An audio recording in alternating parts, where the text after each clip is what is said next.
Ya, ahí empezó la grabación. Ahora voy a compartir. Vamos a ver cómo es esto.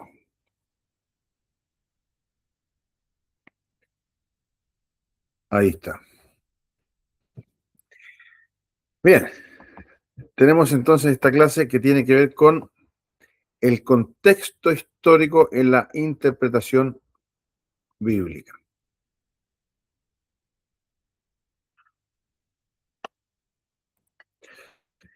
Y básicamente nos referimos a cuestiones que tienen que ver con el autor, ¿verdad? Quién escribió, la época en que escribió, el lugar, nota al margen.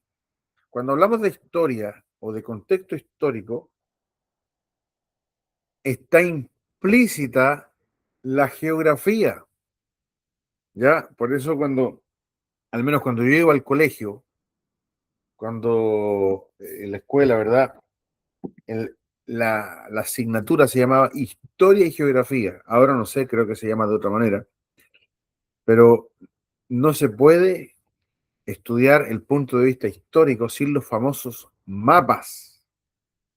Yo me acuerdo que tenía 7 años y mis papás estudiaban en el seminario también, en la iglesia, y aprendían de Israel, entonces yo los veía como ellos hacían sus mapas, y yo a esa edad también empecé por las mías a hacer mis mapas. Entonces hacía ese mapa de Israel antiguo, ¿verdad? Galilea, Samaria, Judea. Entonces fue algo que siempre lo tenía en la mente cuando empecé de más grande a tratar de comprender. Nunca tuve que aprender esos lugares geográficos, entonces el problema con las personas, tanto las que están en la banca de la iglesia, si nosotros estamos enseñando, como nosotros mismos, cualquier persona que le toque enseñar, que se enfrenta con algo que jamás en su vida probablemente ha tenido que estudiar. Normalmente la gente no capta, eh, no no se desenvuelve bien en los mapas, ni siquiera en los mapas de su país donde vive, no sé. Salía una polémica hace poquito que le hacía una pregunta a una persona que por qué los norteamericanos, los gringos, no sabían encontrar Estados Unidos en un mapa, ¿verdad? Porque somos, digo en general, ignorantes en geografía. Entonces, si le sumamos que estamos estudiando eh, del pueblo de Israel, de Abraham, ¿verdad? De Oriente Medio en cuanto al área geográfica, con mayor razón va a ser un punto de dificultad, tanto para nosotros que queremos aprender y estudiar para poder exponer la escritura, ya sea en casa, para nuestra vida, para la iglesia, como para la gente que va a escuchar nuestra exposición. ¿Ya? Tenemos que nosotros ser capaces de eh, hacer visible este contexto histórico y que también tiene que ver con la geografía. Es importantísimo entender la geografía. Les pongo un ejemplo.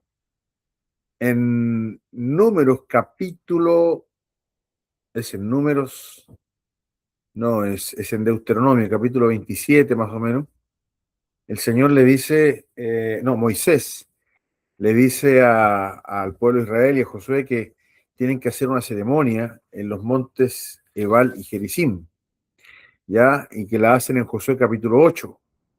Y ahí hay varias consideraciones, porque Josué no es lo primero que obedece cuando cruza el Jordán, y uno esperaría que si es obediente, cumpla la orden de Moisés, que sea lo primero, ¿ya? Y ahí hay una salvedad, porque esos montes están cerca de la ciudad de Siquem, que está cerca de la ciudad de Jai, por lo tanto ellos no pueden hacer nada allí, esa ceremonia famosa que les pide Moisés de las bendiciones y maldiciones, donde van a escribir la ley en una piedra blanca, dice la Biblia, con cal, porque hay una ciudad enemiga que aún no han derrotado. Entonces eso uno tiene que conocerlo por la geografía, por qué se demoraron en hacer esa ceremonia. Y número dos, y más importante todavía, que ese lugar es la entrada oficial a Canaán, porque uno tiene en la mente que entraron por Jericó, porque eso fue algo, ellos saltaron por el muro, ellos no pasaron por ningún paso oficial, era una conquista. Lo que menos esperaban los de Jericó era que cruzaran el Jordán menos que las aguas se detuvieran, porque acuérdense que estaban en crecida, en fin, no era la entrada oficial que tenía la tierra de Canaán. El camino pasaba por Siquem, justamente. Entonces, cuando Moisés les dice, van a hacer esto en el monte Ebal, en el monte Gerizim, ¿y por qué no solo en Jericó? Es que tenía que ser ahí, porque era la entrada oficial. Es como cuando uno va a Argentina, ¿verdad? Se encuentra pasando el Paso de los Libertadores, después del túnel Cristo Redentor, y sabemos todos que el paisaje cambia inmediatamente. O sea, es impresionante cómo cambia la geografía. Es como que el límite está ahí porque la geografía es diferente.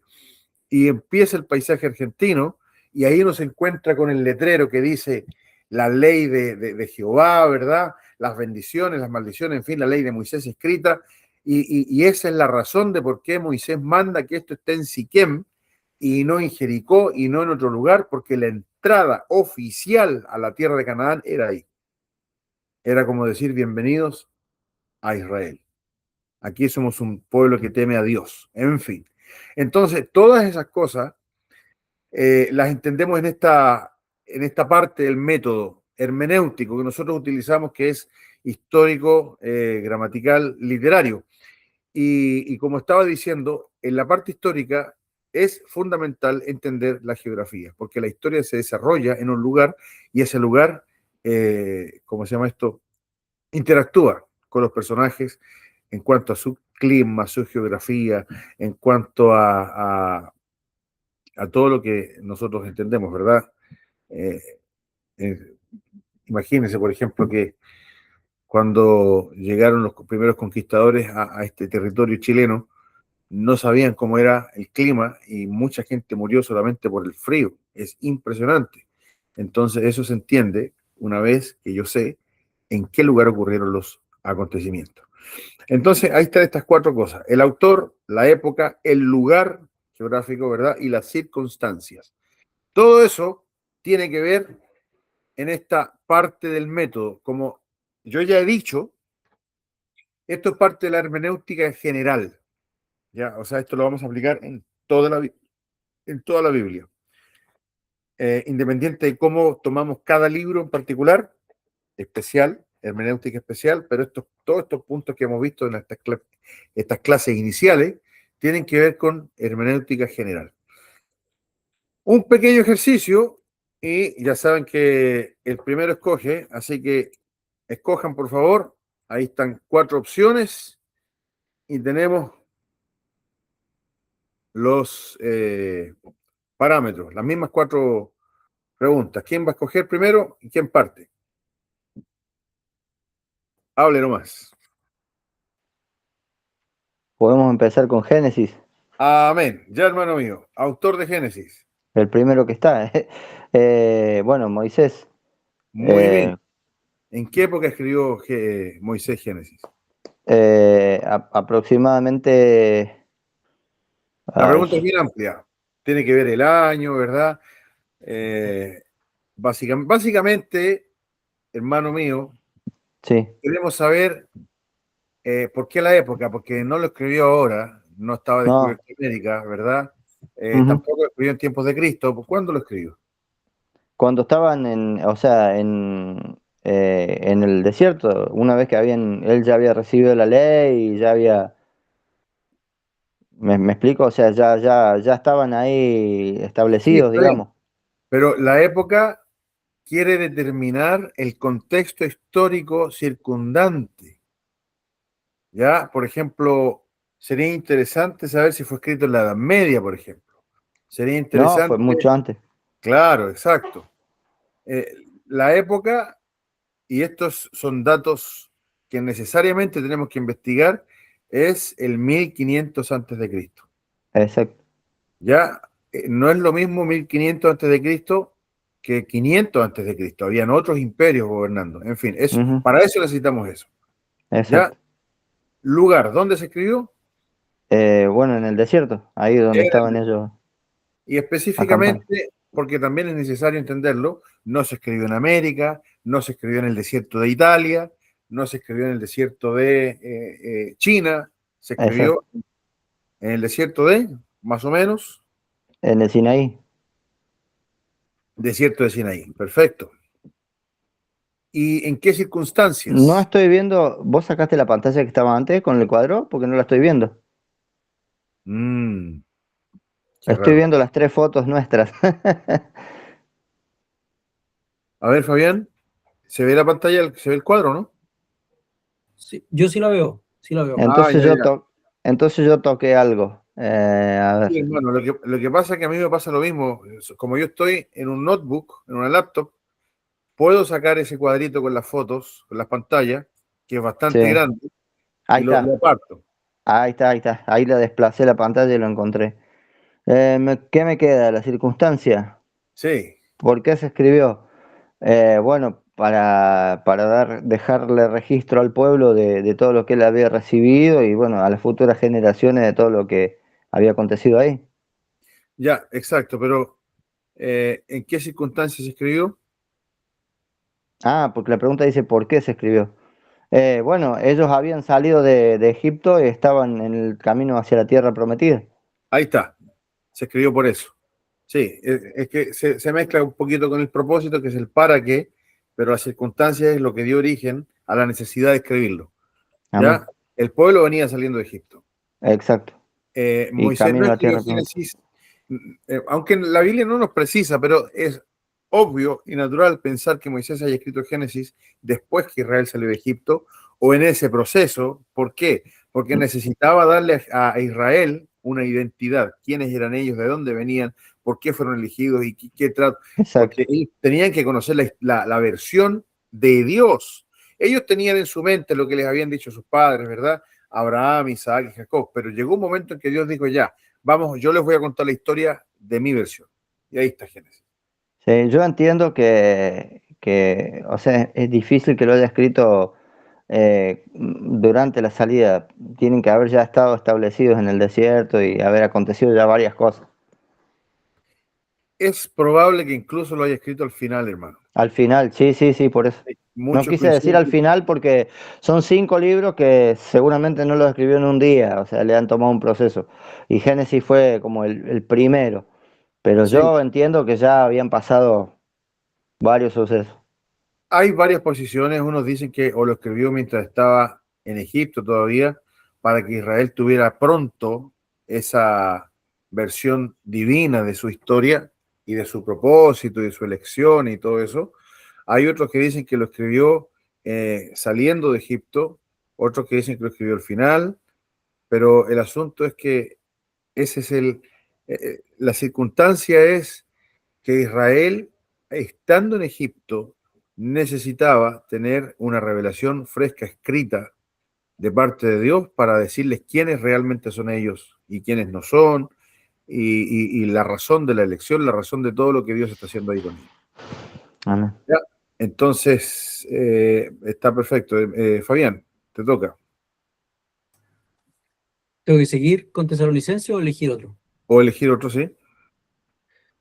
Eh, ya voy a escoger. ¿Ya Tesalonicenses? A ver, vamos, autor. Porque no lo tengo muy claro, pero hay algunos que no tengo, pero vamos a ver. Ahí vamos a aprender. Pablo, el apóstol Ajá, Pablo, parte ahí en el versículo 1, como en todas sus cartas, ¿cierto? Pablo, y después los saluda. exacto.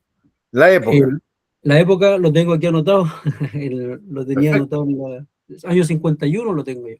Está perfecto. Ya lo importante de la época, porque en el Antiguo Testamento uno puede errarle por 100 años, ¿ah? Por si acaso.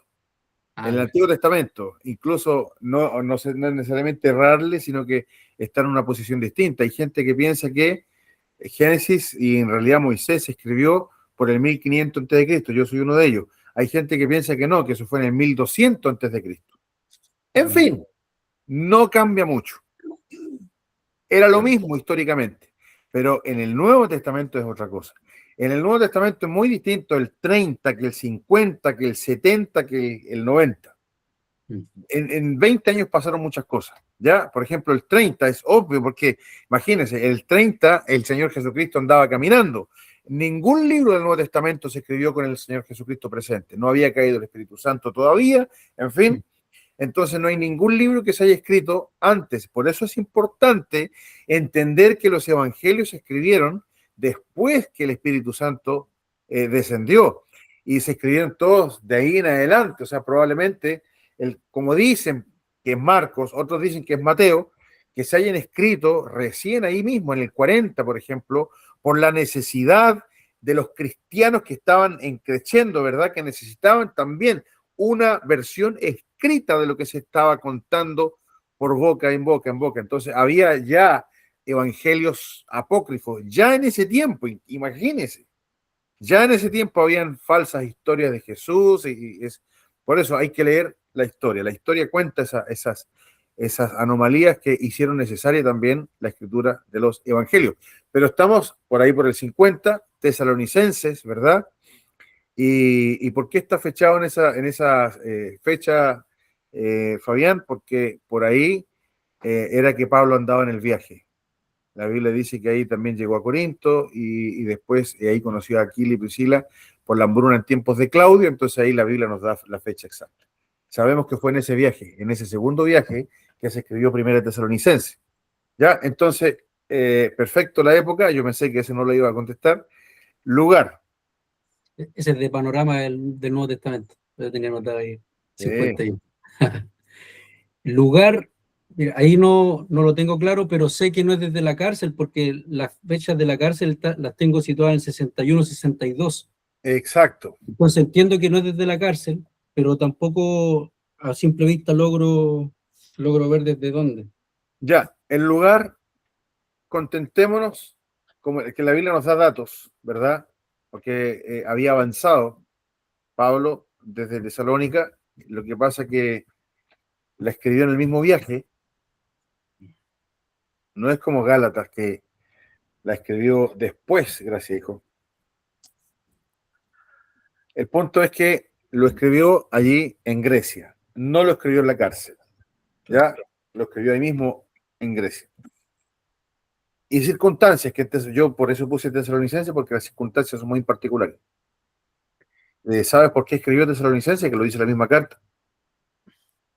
Tendría que leerla completa para poder sacar la conclusión, pero según lo que veo así a simple vista, noto que Pablo parte primero felicitándolo, ¿cierto?, por su amor. De hecho, lo tengo anotado ahí, la iglesia ejemplar, que es una iglesia digna de ser alabada, ¿cierto? Y Pablo lo hace, lo felicita por su amor.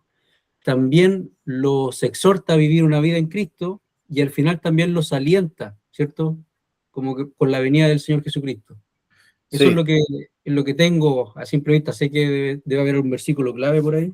sí, falta la parte conectiva principal que justamente lo felicita porque él pensaba que todo lo que había hecho ahí, y esta es la parte que yo no dije ahora recién, en el capítulo 17 de Hechos nos narra la fundación de la iglesia y Pablo Claro, estuvo ahí más o menos 3 semanas a un mes.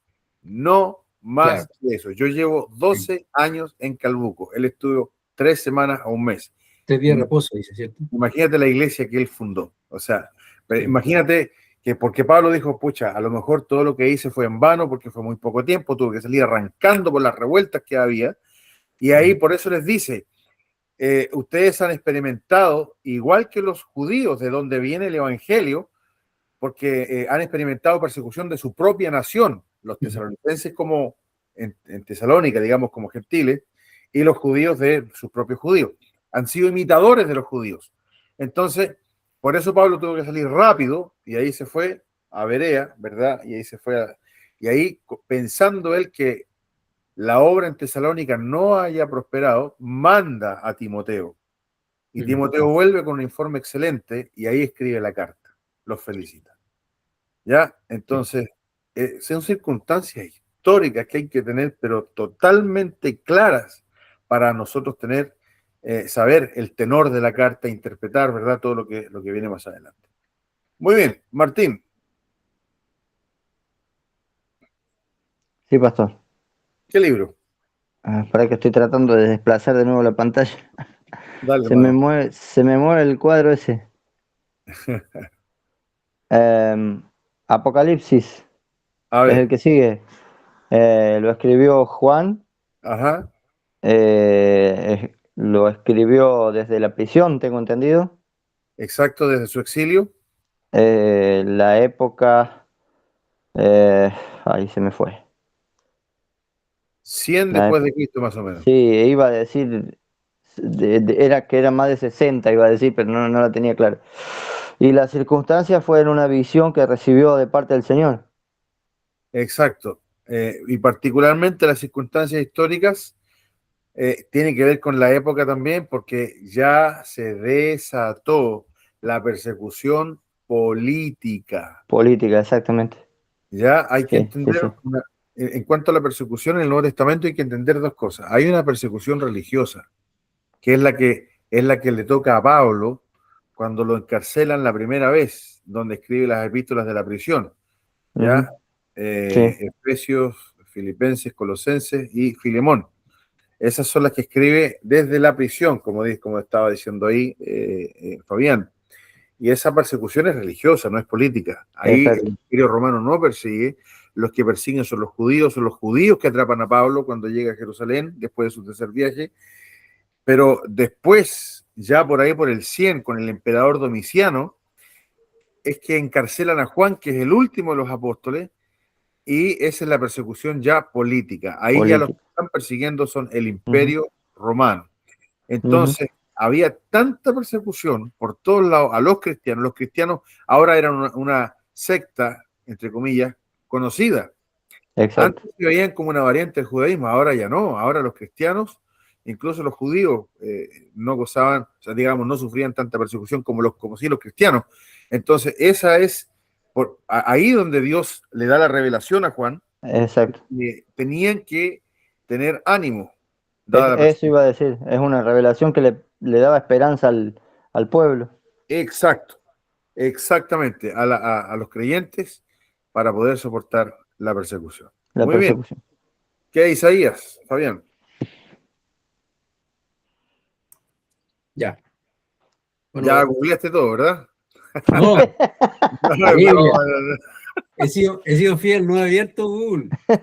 Yo cuando estoy haciendo las No lo, tareas, no lo voy a hacer. oye, yo cuando estoy haciendo las tareas, estoy redactándolas y digo, esta cuestión yo la meto la IA y en 10 segundos me da la respuesta, así. Sí, no, pero yo soy malo para eso. Y yo le, y yo le, por eso les dije al principio, no se puede usar inteligencia artificial para las tareas, para Claro. responder tareas. Sí, pero aquí tampoco, ¿cierto? No, bueno, si la usan no es problema. Bueno, En esta que en mira, esto, allá, ese IC, por si acaso. inteligencia celestial. Claro, no, ese lo anoté ahí. Está anotado hace meses o quizás Déjame años. contar una anécdota al respecto. Una persona una vez en la facultad, el Ignacio Trujén, en una prueba X se sacó un 7.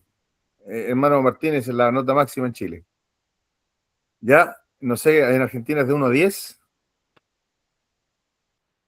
Sí, de 1 a 10. Ya, entonces, Pero en la facultad nunca te ponen un 10, acá también un 7, un 8 ya es superdotado.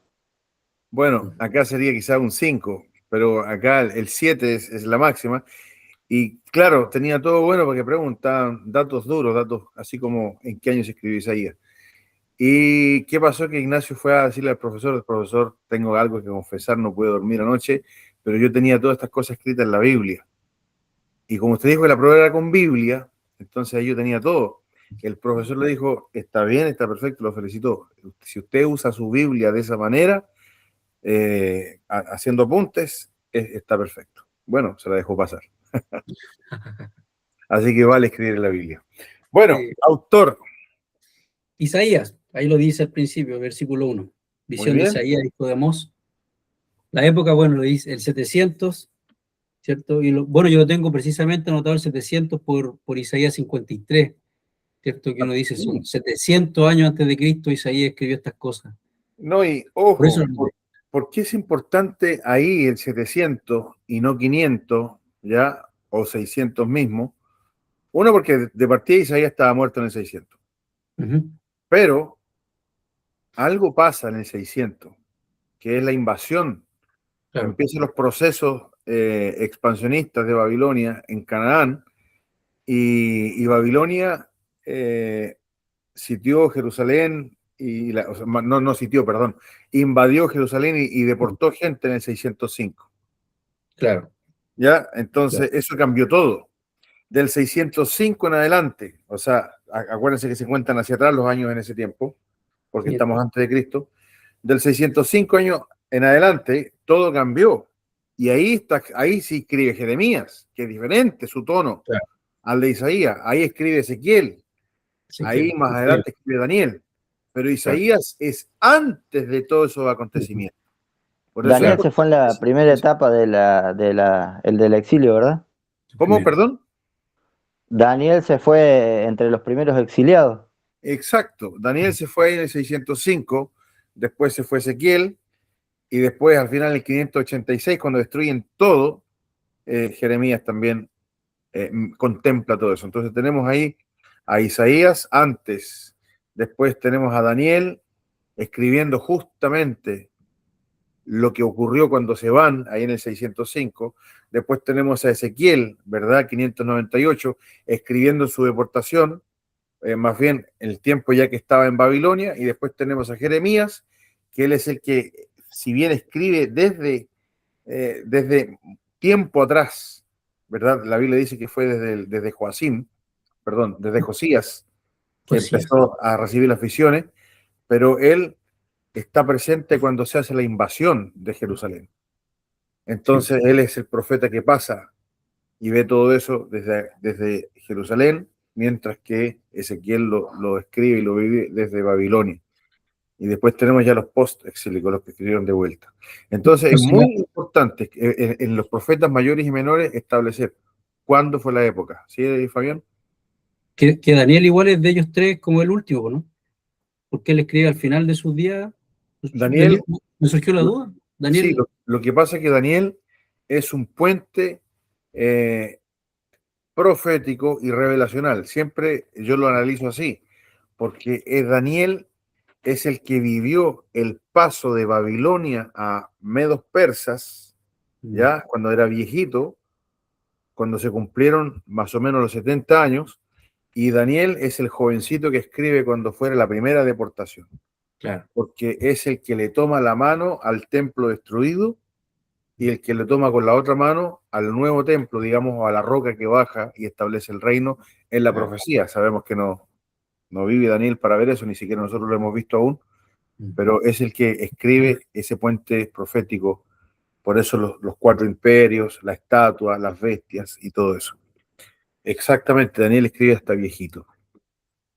Entonces, en la época, para el libro de Daniel tendría una respuesta más amplia, mucho más amplia, ¿verdad? Es importante notar esas épocas, que pasó un imperio y Daniel sigue estando presente.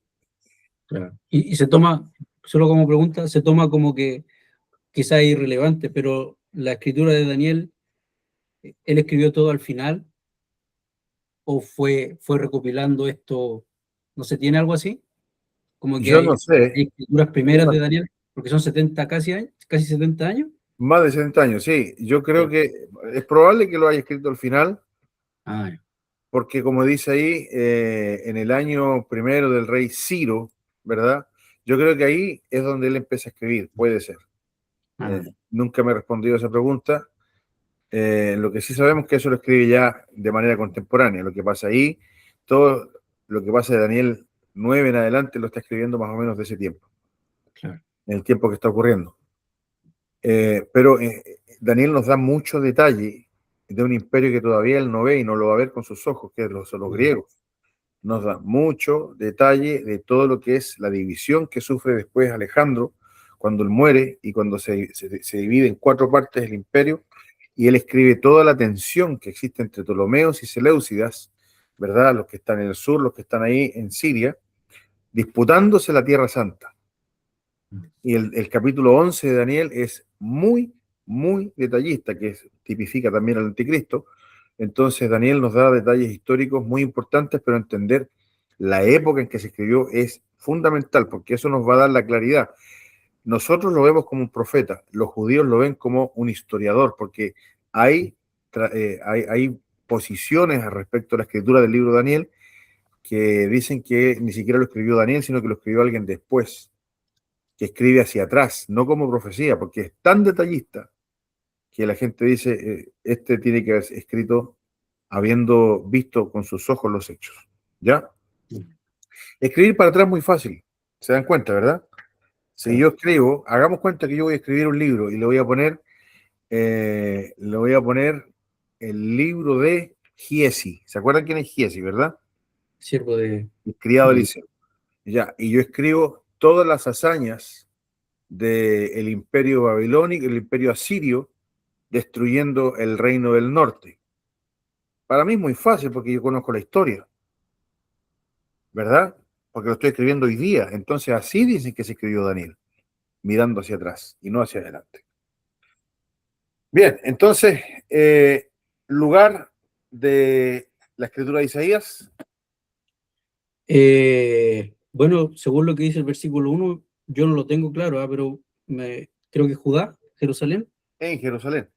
Jerusalén, ¿cierto? De hecho, Porque Isaías era un hay donde... cortesano, ¿ya? Ya, O sea, era una persona que estaba ligada a la corte del rey.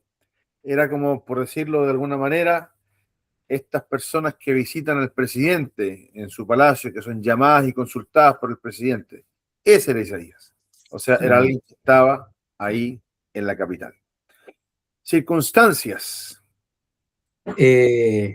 Bueno, como los profetas describen, tampoco tengo la respuesta certera, pero creo que es porque está anunciando el juicio, ¿cierto? Los profetas Exacto. anuncian un juicio tanto de las ciudades que van a venir, también como el juicio venidero y eso es lo genial también porque anuncia cosas escatológicas. Sí. También anuncia la restauración futura de Jerusalén, como juicio Pero y restauración. lo que hay que entender, como tú bien lo dijiste, que estos profetas, sobre todo los que son pre-exílicos, son todos del minuto 80. Claro, ¿Ya? cuando está todo ahí. Exacto, es minuto 80, ¿no? Los profetas es el último llamado de parte del Señor para que el pueblo se vuelva a la ley. Por eso digo que es el minuto 80. Ya los profetas no escriben en tiempos de David. Claro. Había profetas en tiempos de David, pero no escribieron estos libros con esta especial revelación al pueblo que anuncia castigo, castigo, castigo, castigo, castigo. ¿Ya? Si Natán hubiera escrito un libro, Natán, digamos, el amigo de David, ¿se acuerdan el profeta Natán? Si Natán hubiera escrito un libro, hubiera sido distinto, su tenor. Pero Claro. como estos libros son del minuto 80, su tenor es juicio, juicio, juicio, Claro. juicio. Eso es que hay que entender. Imagínense el libro Habacuc, que es paralelo a Isaías, donde parte con una queja de Habacuc. Señor, ¿hasta cuándo? Porque yo habría castigado ya. Claro. ¿Se dan cuenta? Las circunstancias son muy distintas a los profetas que fueron anteriores a Claro. esto. Y es para, o sea, quizás también es importante obviamente escribe de Judá y dice a quién él le escribe, ¿cierto? Claro. Porque Israel ahí ya no existe Sí, todavía existe. todavía, pero aún así Perdón. no, ¿cierto? Sí, ahí ya Israel no existe. En realidad, hermano, mira, cuando escribe Isaías, nosotros no sabemos bien de las profecías cuáles son antes al primer exilio y cuáles son después. Porque lo que sí sabemos y tenemos clarísimo es que Dios tiene un tratamiento distinto con Israel y Judá. Por eso Claro. siempre está comparando la rebelde Israel, la rebelde Judá. Son dos hermanas. Claro. ¿Ya?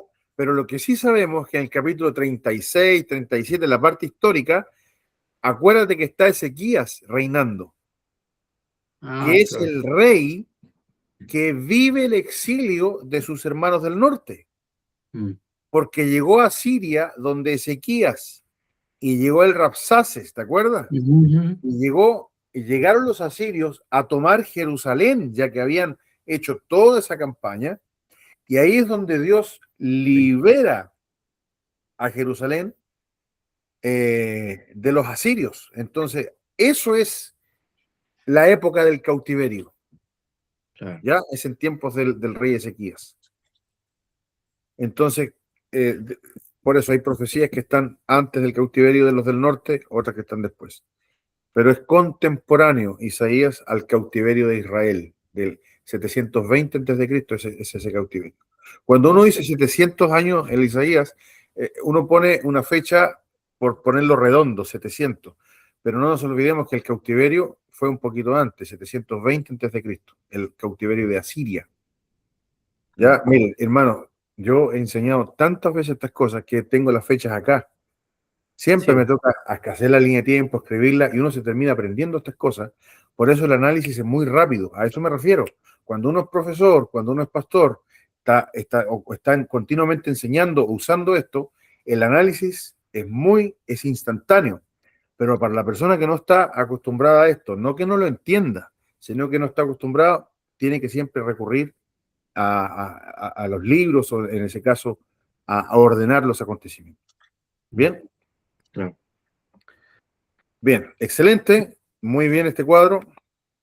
Entonces vamos a ir viendo acá, seguimos avanzando. Acuérdense que este curso de hermenéutica está basado en el libro, ¿ya? Así que todas estas diapositivas yo las saco del libro. Así lo presenta Milton Terry. Entonces vamos a ver ahora factores históricos que influyen en la interpretación.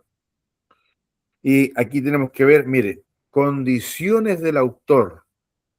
Esto estamos hilando más fino. Y vemos la individualidad. Cada autor es individualmente diferente, no solamente en su carácter, también está su formación. Volvemos al trasfondo, lo que habíamos analizado antes. La formación, la experiencia que ha tenido con Dios, el celo que tiene por Dios, ¿verdad? Por ejemplo, Moisés, es increíble Moisés. Muy parecido a Samuel. Para mí Moisés y Samuel son muy parecidos. Ambos miran al pueblo de Israel como rebeldes, como idólatras. Entonces el tono de escritura es tan parecido.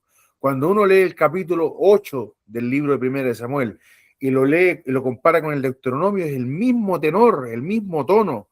El pastor zamarreando al pueblo de Israel diciendo: yo sé que ustedes son un pueblo porfiado, un pueblo de dura cerviz.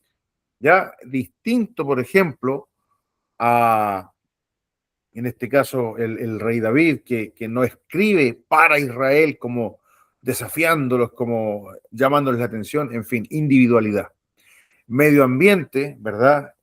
En el que están escribiendo, por ejemplo, Pablo desde la cárcel, ¿verdad? Las necesidades y deseos, en fin, todo lo que está en la mente del autor, que fue moldeado por este contexto histórico, ¿verdad? Condiciones del autor, dónde nació, en qué época nació, qué ideales lo mueven, en fin. Lo mismo que Daniel, lo que estábamos hablando de Daniel. Relación comunicativa es este vínculo entre la persona que escribe y sus destinatarios. En este caso, Pablo como el pastor, Pablo como el misionero, Pablo como el apóstol, ¿verdad? O en este caso, por ejemplo, imagínense Salomón como el rey de Israel, en la relación con sus destinatarios. Él es el rey de Israel.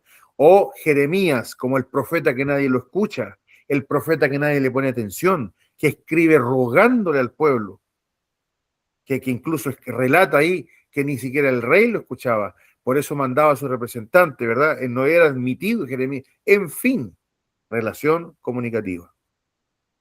Contexto temporal, lo que estamos hablando de lo que era la circunstancia, ¿verdad? Entonces, todo esto hay que tenerlo en cuenta. Tengo acá también, fíjense en esto que estamos, en este mismo cuadrito, en este último análisis, que es hilando más fino, hagamos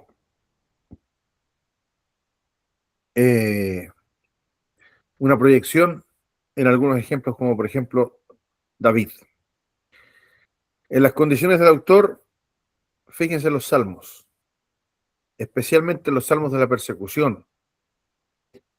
Salmo 3, por ejemplo. Salmo 3 es increíble.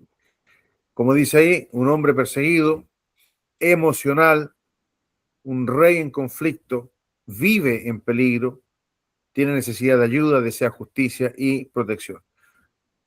Ya, la relación comunicativa, lo que estábamos hablando, él habla a Dios, pero también instruye al pueblo de Israel a confiar en Dios, ¿verdad? Y el contexto temporal, ahí dice que es una época de monarquía, hay conflictos internos, hay guerras. Específicamente el Salmo 3, que tiene que ver con la persecución de su hijo, el golpe de estado que le hizo Absalón. Entonces hay que entender ese contexto histórico, ¿verdad?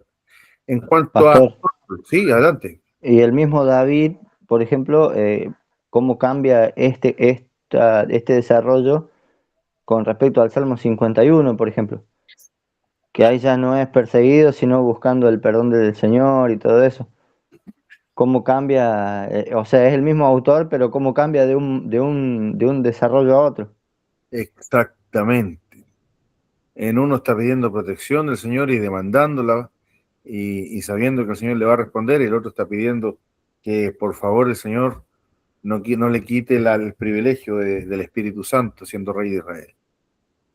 ¿Verdad? Exactamente. Por eso, gracias hijo, por eso es muy bueno analizar los salmos en cada uno en su contexto histórico. Gracias mi hermano. ¿Qué pasa con Gálatas? El apóstol Pablo, ¿verdad? Apóstol firme, confrontacional. Pablo, nadie le gana a Pablo en eso, ¿verdad? Que supo enfrentar al mismo Pedro. Algunos ven ahí incluso que lo cacheteó, ¿verdad? Porque era de condenar, como dice Pablo, era de condenar. Ya, lo mismo, a mí me gusta mucho el carácter también de Nehemías. Nehemías también dice que alguno incluso hasta le jaló la barba. ¿Cómo se les ocurre hacer lo que están haciendo?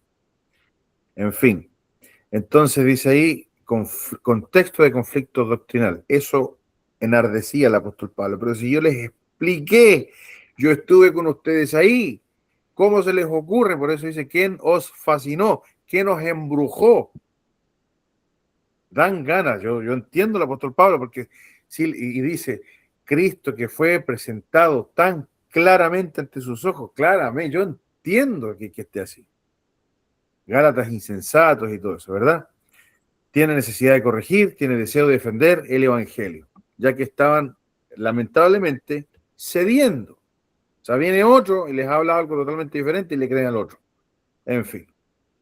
Entonces, ¿cuál es la relación comunicativa? Él, como es un apóstol, su audiencia son estas iglesias confundidas, las iglesias de los Gálatas, por falsos maestros. Tiene autoridad. Él mismo había fundado las iglesias. No es el mismo tono que le escribe a los colosenses. Él no fundó la iglesia de los colosenses. Tampoco él no fundó la iglesia de los romanos. Es un tono diferente. En cambio, aquí Gálatas es otra cosa. Y el contexto temporal, la expansión del cristianismo y, muy importante, lo que ocasionó todo esto es la tensión con el judaísmo. Más adelante va a ser la tensión con el gnosticismo, con las otras filosofías paganas que se van a empezar a introducir. Como dice Pablo en Hechos capítulo 20, vendrán tiempos en el futuro cuando se introducirán herejías destructoras.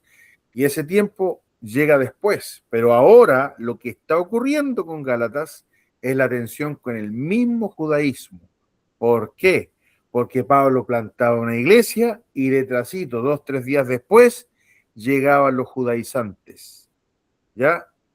Distinto cosa enfrenta el profeta Juan, el apóstol Juan, perdón, y es un contexto totalmente diferente al de las cartas de Pablo. Todo eso, hermanos, hay que entenderlo.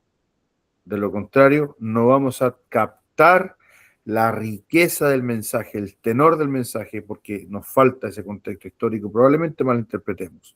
Bien. Filipenses, como dice ahí, ¿en qué condición está Pablo? Está preso, está limitado, necesita del Señor continuamente ese ánimo, pero también necesita él fortalecer a la iglesia. Entonces, su relación con los filipenses es cercana, afectiva, pastoral, porque más encima, o sea, le estaba mandando una ofrenda, ¿verdad? Obviamente está contento con eso de los filipenses y esa es la relación que tiene con ellos también. Los llena de elogios porque en vez de los Gálatas, o sea, digamos, a diferencia de los Gálatas le están dando dolores de cabeza y Filipenses, la iglesia filipense, lo que está haciendo es dando fruto de todo lo que él enseñó. Imagínense, ¿qué mejor manera de dar fruto que mostrándolo, y en este caso fue a través de una ofrenda que les enviaron. Ya, contexto temporal, ahí dice dominio romano, persecución, ¿verdad? Pero ojo que es la persecución de los judíos. Por eso Pablo, cuando está preso, no es lo mismo. Muchos dicen que Pablo estaba escribiendo con cadenas en el cepo, y no es así. No, no, no. Las epístolas de la prisión, la Biblia dice claramente que él estaba solamente en una casa, donde estaba en una casa alquilada, y recibía a todos y predicaba el evangelio sin impedimento. Distinto el segundo encarcelamiento de 2 Timoteo, muy diferente. Ahí sí Pablo estaba con cadenas, ahí sí estaba en el cepo, y lo más probable que de ahí no iba a salir. ¿Ya? Así que hay que también captar esas circunstancias. En fin. ¿Qué más? Como dice acá, la historia, importantísimo. Por eso tenemos que, sobre todo cuando hablamos de interpretar libros del Antiguo Testamento, libros del Nuevo Testamento, es muy importante, como dice ahí, ubicar cada libro en su contexto político y cultural. ¿Ya? Les cuento un ejemplo. Nosotros cuando leemos la Biblia, como cometemos ese error de idealizar tanto al pueblo de Israel, me refiero a que pensamos que Israel es prácticamente la cuna del mundo, el ombligo del mundo. ¿Les ha pasado eso leyendo la Biblia? Estamos leyendo la Biblia y vemos a Israel como el ombligo del mundo, como que prácticamente todos conocen a Israel, y no es así. ¿Ya? Mira, cuando estaban los medos persas y estaban reconstruyendo el templo, la Biblia nos dice que fue Zorobabel el encargado de la reconstrucción, y se les opusieron los samaritanos. Empezaron a escribir cartas, y como ya habían cambiado de reyes, ¿verdad? El rey Darío preguntaba, ¿y quién es Israel? O sea, y se le informó de la ciudad de Jerusalén, que era una ciudad rebelde. Entonces, es como cuando de repente cambia el monarca, ¿verdad? Y se da cuenta que hay una ciudad que se llama, no sé, Esquel en Argentina, o la ciudad de, de Puerto Varas en Chile. ¿Y qué es Puerto Varas? ¿Qué es Esquel? Y así. Y nos hace entender ese mismo libro de Esdras, ahí en el capítulo 5, capítulo 4, que todo lo que ocurrió en Israel tuvo impacto a nivel local, salvo en tiempos de Salomón, que ahí se le informa incluso al rey persa que esta ciudad tenía reyes que dominaron incluso hasta el otro lado del Éufrates. Cosa que a nosotros nos queda claro porque somos cristianos, pero el mundo no lo sabía. Entonces, cuando llega el cautiverio a Jerusalén, llega Nabucodonosor, nosotros decimos, wow, ¿qué está pasando? Los tomaron cautivos. Y hermanos, eso ha pasado siempre en la historia. De hecho, el primer cautiverio que se menciona en la Biblia es Génesis capítulo 14. Y fue exactamente como Segunda de Crónicas capítulo 36. Exactamente. ¿Qué pasó en Génesis capítulo 14? ¿Se recuerdan? Cuando dice la Biblia que estaban los reyes, que Kedorlaomer, Amrafel y todos esos reyes, y que dice que fueron a guerrear contra Sodoma, Gomorra, Adma, Seboim, y la Biblia dice que estas ciudades habían servido 12 años a Kedorlaomer. Esto es lo mismo que pasó con Israel. 12 años habían servido a Kedorlaomer, y en el año 13 se rebelaron, y al año siguiente vinieron los reyes. Esto fue lo mismo que pasó con Judá. Judá sirvió 11 años al rey y después se rebeló, y después vinieron y la sitiaron y se llevaron cautivo. Lo mismo que pasó con Sodoma y Gomorra pasó 1500 años antes, después, con Jerusalén. ¿Por qué? porque esto pasaba todos los días en ese lugar. Pero eso no lo entiendes si no conoces lo que significa Mesopotamia, en el sentido de el lugar, ¿verdad? Los imperios de Asiria, los imperios de Babilonia, los imperios de Egipto, que la tierra de Canaán, la tierra de Israel, era el jamón del sándwich. Presionaban de arriba y presionaban de abajo, y ahí estaba Israel en el medio. Pero los pueblos circundantes habían experimentado muchas veces cautiverios. Insisto, el primer cautiverio que la Biblia menciona al estilo de Israel es el cautiverio que está en Génesis capítulo 14. O sea, estamos hablando que esto es desde que el mundo es mundo. Por eso hay que entender lo que significan todas estas civilizaciones antiguas, porque en ese tiempo Israel se levantó como el pueblo santo, el pueblo al cual Dios iba a defender sin armamento como las potencias. Acuérdense que esta gente venía hasta con camellos. Cuando llegaban, venían con camellos y Dios les dijo, van a venir invasores cuya lengua no vas a entender. Entonces, Dios le prohibió a Israel hacerse de caballos. Todo eso, cuando no conoces el contexto histórico, no es nada. Pero si entiendes el contexto histórico, es tremenda cosa decirle a un pueblo que se va a defender de lo alto sin un solo caballo, ni carros. Y cuando ves que el rey Salomón compraba carros y caballos de Egipto, ahí te empieza a hacer ruido. Y entiendo a Salomón, yo entiendo a Salomón. ¿Cómo no adquirir caballos y carros si tenemos ahora dinero? Dinero para tirar, como el tío rico, ¿verdad? Esa piscina, esa cascada de oro que tenía. Entonces, en esas circunstancias, Salomón decide mirar y quiere ser como, aunque Salomón no peleó ninguna guerra, eso es lo más increíble. Salomón, su nombre significa paz, Salom. Entonces, ¿por qué las guerras las peleó David? Salomón disfrutaba. Entonces, Salomón no tenía razón para comprar caballos y carros. Y lo que Dios había prohibido, Salomón lo hizo. ¿Por qué? Porque miró a los demás. Porque todos los demás, Egipto, Babilonia, así era la manera de tener su ejército. En fin. Entonces hay que entender todas estas cosas. Y en el Nuevo Testamento hay que entender también el Imperio Romano. Incluso hay un término que Pablo utiliza ahí en Romanos, que es la adopción, que si no entendemos cómo funcionaba el sistema jurídico de Roma, nos cuesta entender esa parte. En fin. Como dice acá, la capacidad del intérprete tiene que ser situarse en cualquier punto histórico y visualizar las circunstancias, ¿verdad?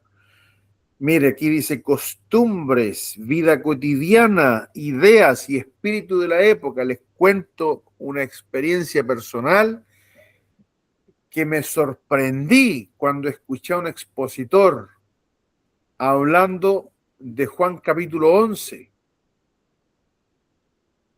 En Juan capítulo 11 tenemos la resurrección de Lázaro. Y fue una hermosa sorpresa cuando esta persona describía las costumbres, la vida cotidiana, un pastor gringo que predicaba, de las sepulturas allá en Judea. Y ahí hablaba, para resumir, que el hecho que Jesús se hubiera demorado 4 días tenía que ver con que necesitaba que hubiera atención, porque este era el último milagro que iba a realizar, digamos, de manera oficial ante toda la nación, porque en unos cuantos días más él ya iba a la crucifixión. Por eso este milagro tiene tanta relevancia, dado que el propósito de Juan es que crean que él es el Hijo de Dios. Él siempre está mostrando los distintos públicos, los que creían y los que no creían. Y esta es la última instancia. Por eso Juan capítulo 12 es ya la preparación de la última cena. Y hasta el 11 es la última oportunidad. En fin, nos muestra esta magistral manera de Jesús de mover la circunstancia, atrasar su llegada. Si Jesucristo hubiera llegado cuando Lázaro estaba enfermo, no hubiera sido tan mediático. Si lo hubiera resucitado el primer, segundo día, no hubiera sido tan mediático. Hubieran dicho, no, no estaba muerto. Pero fue cuando ya era seguro que había muerto. La tumba estaba sellada, porque el tercer día sellaban la tumba.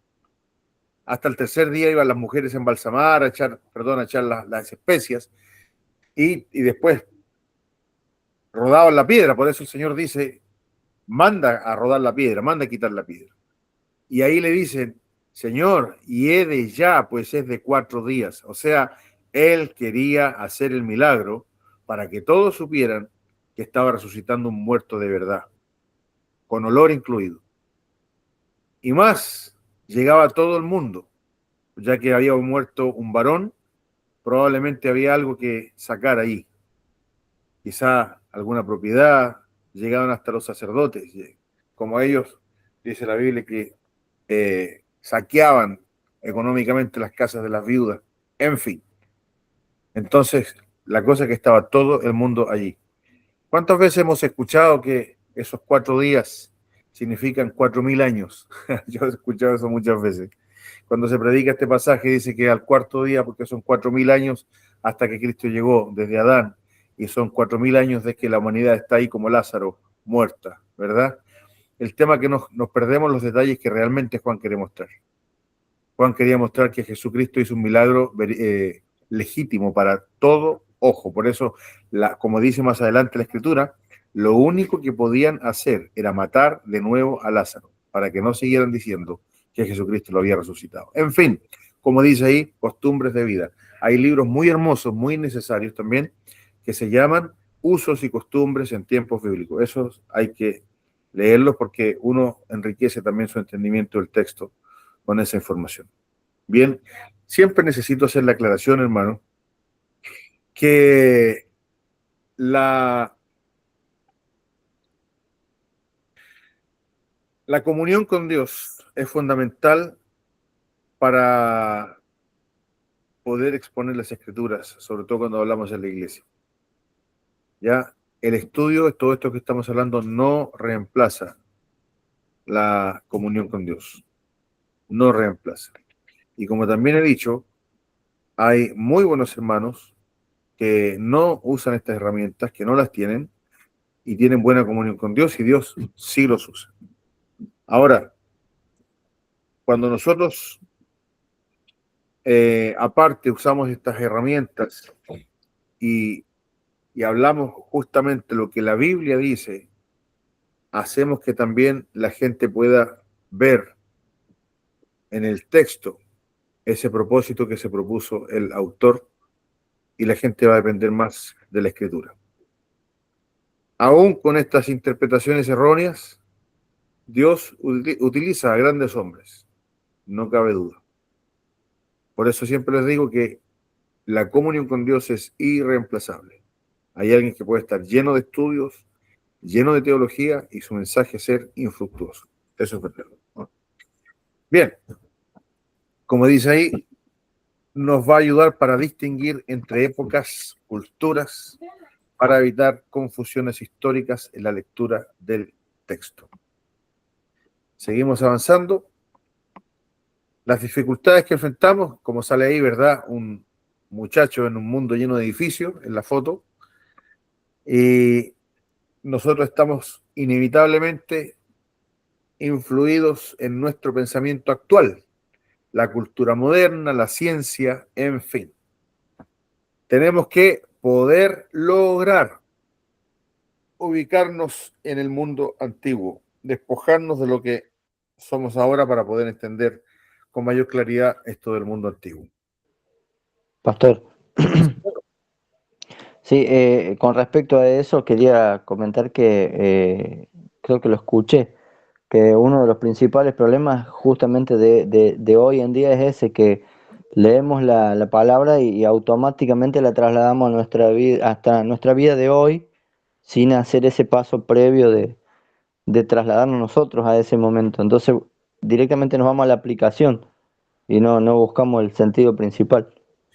Sí, claro, o simplemente también están los típicos errores que cuando, por ejemplo, vemos ahí que Dios desechó a Saúl, ¿verdad? Y estamos pensando que se está refiriendo a la salvación o estamos preguntándonos, pero bueno, ¿esta persona recibió a Cristo o no recibió a Cristo? ¿Verdad? Porque en ese tiempo se presenta diferente la justificación a como en el Nuevo Testamento. Y, como dice Martín, la intención del autor es otra. No es mostrar lo que nosotros queremos que nos muestre. Nos pasamos directamente a una aplicación que en ese caso ni siquiera es correcta. ¿Verdad? Como por ejemplo decir que la salvación se pierde, basados en esos pasajes. En fin. Como dice ahí, la meta del intérprete es sentir como el autor, experimentar su situación histórica y emocional. Hay que ser como un PDI que decimos, tenemos en Chile, un detective, ¿verdad? Que va al sitio del suceso, se sienta y más o menos mira alrededor para sentirse como la persona que estuvo ahí, en fin.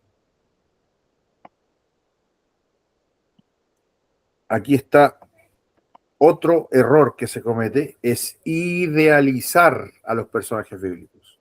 Esto es muy común. Por ejemplo, como dice ahí, exagerar la santidad de los personajes bíblicos. El libro hablaba de los jueces, ¿se acuerdan? Cuando el libro presenta este capítulo, el autor habla de Jefté, por ejemplo, o de los jueces, de hablar como que fueron personas realmente santas. Y la otra clase hablaba de Gedeón, el mismo Gedeón, el héroe de Dios, ¿verdad? Que finalmente hace un efod y todos adoran al efod y se prostituyó todo Israel con ese efod. En fin. Entonces, como dice ahí, las consecuencias va a ser una interpretación irreal y una lectura distorsionada del texto. Los personajes bíblicos eran personas comunes, sobre todo estos jueces de Israel, pero aún los santos también, como dice la Biblia en el libro de Santiago, que Elías era sujeto a pasiones igual que las nuestras. O como dice ahí, atribuirles conocimiento moderno o considerarlos casi perfectos. El autor hablaba de Daniel, por ejemplo, hablar de Daniel como que conociera todo el panorama que nosotros conocemos hoy día, en fin. Y ahí hay principios correctivos, ¿verdad? Hay que entender que los autores bíblicos son humanos, pero cuando Dios inspiraba, tampoco anulaba su humanidad. Entonces, en ese sentido hay que reconocerlos de esa manera. Y finalmente tengo esta lámina que es bastante interesante. Resumiendo todo, ¿verdad? Dice, hay que conocer el contexto histórico, el autor, la época, el lugar, circunstancias. Hay que despojarse de los prejuicios modernos. Vamos a tener una parte ahí para eso. Al final, o sea, después de esto una lámina, hay que identificarse con el autor y hay que leer con honestidad respecto de las personas que están ahí sin idealizarlas. Tengo un apartado aquí de los prejuicios. Miren los prejuicios que podemos nosotros tener. Típicos respecto del Antiguo Testamento. La poligamia, ¿verdad? No entender por qué David era un polígamo. No entender por qué Abraham también fue un polígamo. Por qué, en este caso, Salomón. Por qué Gedeón. Todos estos grandes hombres de Dios fueron polígamos. No entender también la mirada que había en ese tiempo acerca de la esclavitud, porque decimos, pero ¿cómo Dios está diciendo ahí que hay que tener esclavos y todo eso? Dios mismo, en fin. O la misma ciencia moderna, ¿en qué sentido? Yo me acuerdo cuando estábamos leyendo los animales limpios e inmundos, en Levítico capítulo 11, y ahí menciona las aves, y dentro de las que no se podían comer estaba el murciélago. Y nosotros decimos, pero ¿cómo si el murciélago es un mamífero? Pero es que en ese tiempo era clasificado como ave, ¿qué le vamos a hacer? ¿Se entiende? En fin, o no entender el lugar de la mujer. Y se ha creído por mucho tiempo que la Biblia es machista y es todo lo contrario. considerando el lugar que tenía la mujer en ese tiempo, la Biblia protege a la mujer, incluso la exalta, ¿verdad?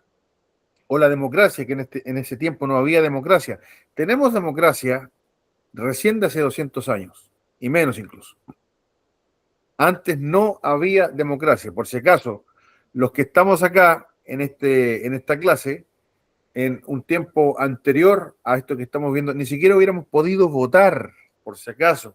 Los únicos que votaban eran los terratenientes. Y hay gente que dice que debería ser así, volver a ser así, porque son los que tienen la plata y que son los que realmente saben tomar decisiones. En fin, hay un debate todavía de eso. ¿Ya? Entonces, cuando nosotros hablamos del pueblo, el pueblo no es lo mismo que el pueblo ahora. Esa frase, el pueblo, es distinta en tiempos de Israel al tiempo de ahora. O el anacronismo, que significa cambiar de lugar hechos. Lo que les estaba diciendo yo, por ejemplo, del Evangelio, la justificación, si bien es por fe en toda la Biblia, pero se presenta de distinta manera en el Antiguo Testamento y en el Nuevo Testamento, porque en el Antiguo Testamento no está Cristo revelado ni resucitado. Por lo tanto, se presenta la justificación de una manera diferente, siempre a través de la fe, pero de distinta manera de expresar esa fe. No hay fe en Cristo en particular, hay fe en Dios, en fin. Entonces, ese anacronismo tenemos que tenerlo claro. Lo mismo el anacronismo histórico, lo que preguntaba Fabián delante, si había sido el cautiverio antes o después. Cuando uno cambia los hechos del lugar, ese es anacronismo, ¿verdad? Por ejemplo, pensar que Moisés estaba pagando con tarjeta de débito, eso es anacronismo. No existía la tarjeta de débito en ese entonces. En fin.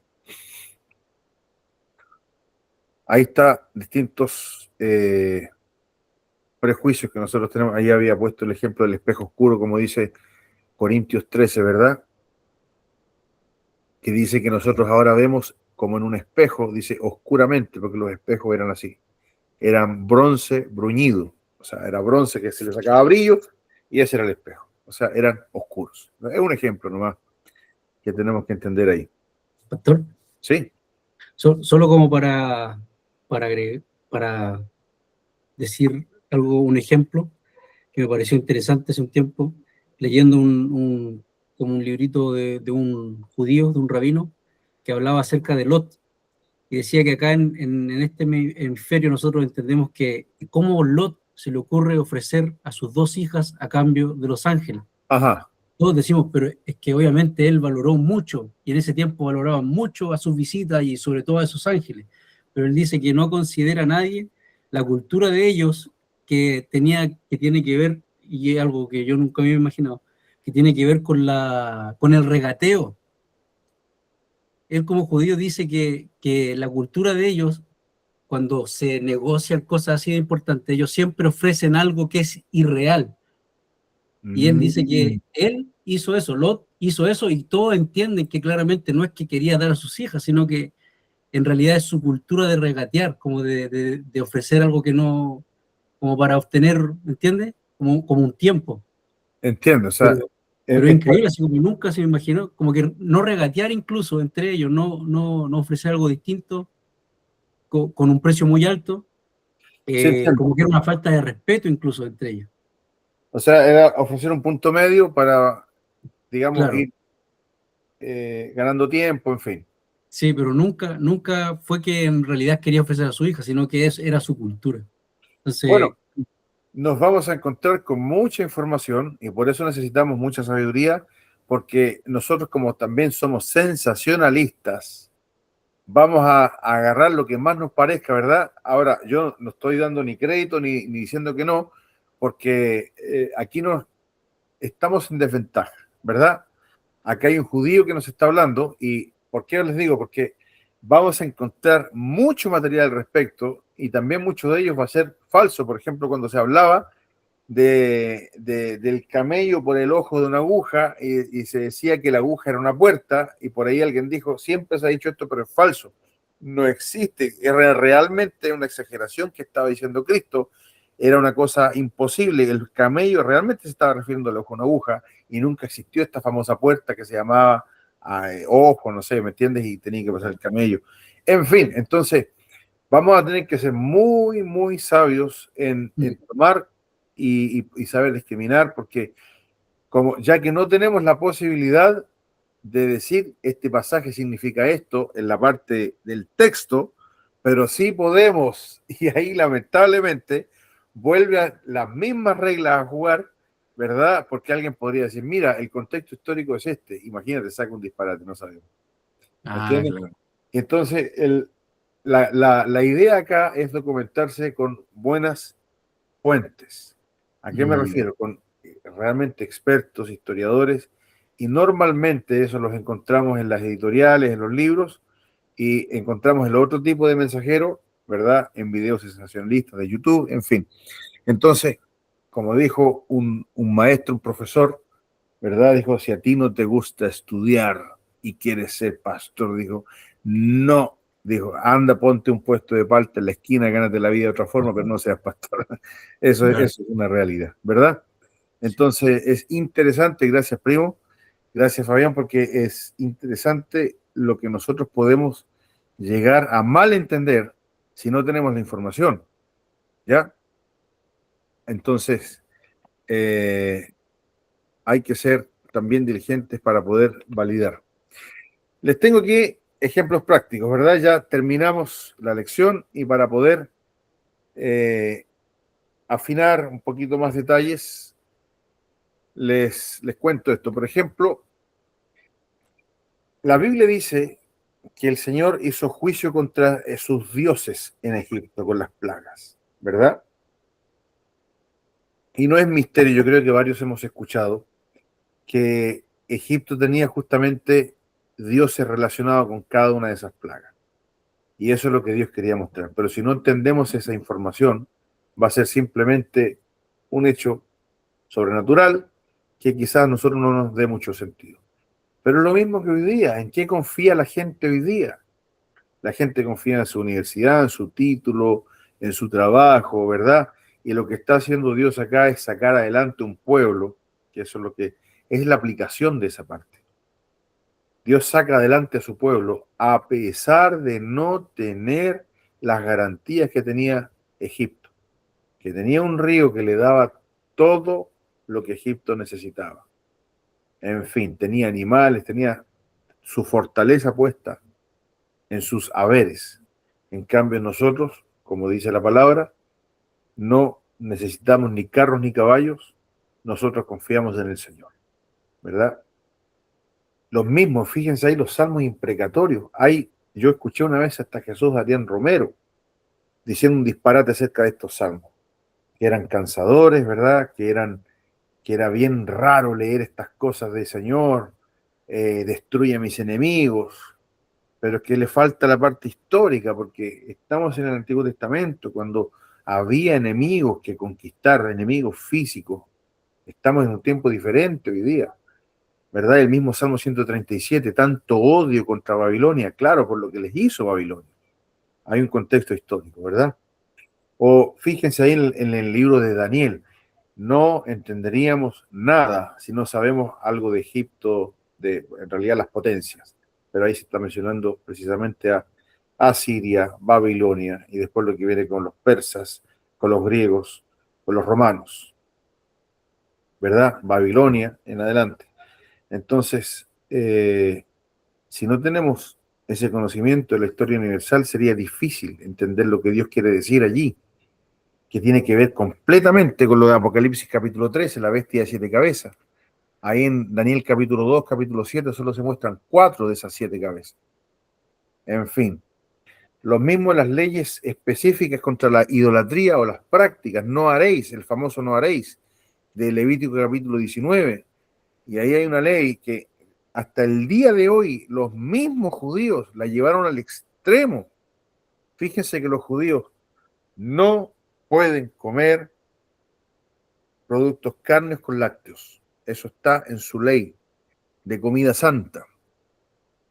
Ellos dicen, por ejemplo, no pueden ellos comer una hamburguesa con queso. A ese nivel. Estamos hablando de los judíos ortodoxos. ¿Por qué? Porque el Señor prohibió cocinar el cabrito en la leche de su madre. Entonces, ¿cómo lo interpretan ellos? no comer carne, que es vida, matar la carne, y mezclarla con leche, que es vida, muerte con vida, muerte con vida. Para ellos está diciendo eso. Para un lector que tiene que ver el punto de vista histórico, entendiendo eso como una práctica idolátrica, lo único que está haciendo Dios es prohibir que hagan lo mismo que hacen los pueblos antiguos. Pero no es que Dios no quiera que coman carne con un lácteo, que es tan común en nuestra cultura, por ejemplo, comer una carne con una salsa, una crema, ¿verdad? En fin. O lo mismo, por ejemplo, fíjense ahí, el número 5, expectativa mesiánica de los evangélicos. No podemos llegar a entender la fuerza si no entendemos la opresión romana en Israel. Por eso había una necesidad de un Mesías. Por eso la entrada triunfal, cuando entra en un pollino en vez de en un caballo, ¿verdad? Porque los reyes cabalgaban en pollinos, en mulas. En cambio, el caballo es como de un conquistador, en fin. O como dice ahí, la exaltada posición de los sacerdotes del Nuevo Testamento. Tenemos el libro de Malaquías, que nos dice el pueblo que no quería dar diezmo o que daba diezmos malos. Y después damos vuelta a la hoja, llegamos a Mateo y los sacerdotes están terriblemente exaltados. ¿Qué pasó? ¿Qué cambió? Hay que entenderlo. Los sacerdotes eran políticos, a diferencia del Antiguo Testamento. Eran prácticamente designados por Roma los sumos sacerdotes. Eran puestos totalmente políticos. En fin. Y la persecución religiosa y política que yo les hablé en el Nuevo Testamento, ¿verdad? Primero persiguieron los judíos, después ya persiguieron los romanos. Cuando Jesucristo se confiesa como Señor, está implicando que ya no se reconoce el poderío romano, que ya no es el César, sino que es Jesucristo, es el dueño, eso es lo que está diciendo. En fin, hermano, esto suma y sigue, estos son simplemente algunos ejemplos. La tarea implica tomar en la hoja de trabajo una de las dos citas y responder unas preguntas. Ahí la van a ver ustedes, les recomiendo que la hagan desde ya para que puedan estar masticando esto del contexto histórico. Bien, y ahí está ya el capítulo 1 para leerlo, que tiene que ver con ya la parte hermenéutica especial. ¿Alguna pregunta, alguna acotación?